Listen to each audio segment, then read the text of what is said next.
salah satu cerita yang menarik, kisah yang menarik di dalam surah Ali Imran adalah kisah perang Uhud. Ali Imran 152 menceritakan salah satu kisah yang terjadi saat perang Uhud. Singkatnya, pada saat itu Rasulullah SAW menempatkan pemanah itu di atas bukit Uhud. Di sana beliau mewasiati jangan turun sebelum ada perintah dari Rasulullah SAW. Mau kita dalam keadaan menang maupun dalam keadaan kalah. Perintahnya jelas. Walaqad sadaqakumullahu wa'dahu. Dan Allah saat itu menepati janjinya. Saat perang berkecamuk sudah lama, terlihat kemenangan kaum muslimin di sana. Sebagian dari pemanah ini melihat kemenangan ini dan berkata itu ada ghanimah. Kita bantu kaum muslimin untuk mengumpulkannya. Ternyata qadarullah sebagian pemanah pada saat itu tidak mentaati perintah Rasulullah SAW dan turun dari bukit Uhud. Dan qadarullah terjadilah apa yang terjadi di sana. Rasulullah SAW mengalami kekalahan di pojokan Rasulullah SAW sehingga beberapa giginya pun gigi beliau ada yang lepas dan para sahabat banyak yang wafat. Nah, apa hikmah yang bisa kita ambil dari kisah singkat yang dibaca oleh Ustadz Salman tadi, yakni tidak mentaati perintah Rasulullah SAW merupakan sebuah kekalahan. Artinya apa? Maksiat itu menghalangi dari sebuah kemenangan. Maksiat menghalangi dari sebuah ketaatan. Maksiat buah buruk dari sebuah kekalahan.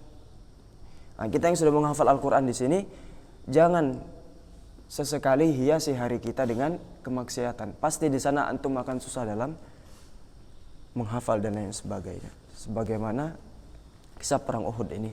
Juga di dalam perang Uhud ini kita bisa mengambil pelajaran, Masya Allah, bentuk kecintaan para sahabat kepada Rasulullah SAW. Bagaimana tidak saat Rasulullah SAW dalam keadaan terpojok, di sana ada kita kenal Abu Talha yang membantu Rasulullah SAW. Tangannya pun putus dan lain sebagainya. Ini bentuk kecintaan para sahabat kepada Rasulullah SAW. Yang menjadi pertanyaannya sekarang, bagaimana kecintaan kita terhadap beliau SAW sekarang? Nah, ini bahan muhasabah kita. Para sahabat rela hilang harta, rela hilang nyawa demi Rasulullah SAW. Lah kok kita sekarang berat sekali rasanya untuk bangun malam hari melaksanakan sunnah Rasulullah SAW. Kok bisa berat sekali untuk berpuasa di siang hari melaksanakan sunnah Rasulullah SAW. Mana bentuk cinta kita? Apa bentuk cinta kita kepada Rasulullah SAW? Ingat almar'u ma'aman uhibbuh. Seseorang itu bersama dengan yang dia cintai. Jadi buktikan bentuk cinta kita kepada Rasulullah SAW dengan melaksanakan sunnah-sunnah beliau, mencontoh akhlak beliau, mempelajari sirah beliau. Karena cinta tak cukup di hati, kata sebagian punjangga. Cinta tak cukup di lisan, tapi perlu bukti. Wallahu a'lam bishawab. Ala kulli hal, itu beberapa pelajaran yang bisa kita ambil pada pagi hari ini. Yang pertama, kesimpulan yang bisa kita ambil atau pelajaran yang bisa kita ambil, yakni zayyinu qur'anakum bil amal. Hiasi Quran kita dengan amal soleh. Hiasi hafalan kita dengan mengamalkan apa yang kita hafal.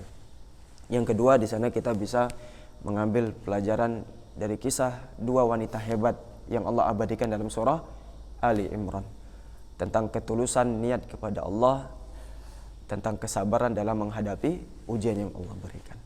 Yang ketiga, pelajaran yang bisa kita ambil dari perang Uhud, yakni jangan sesekali kita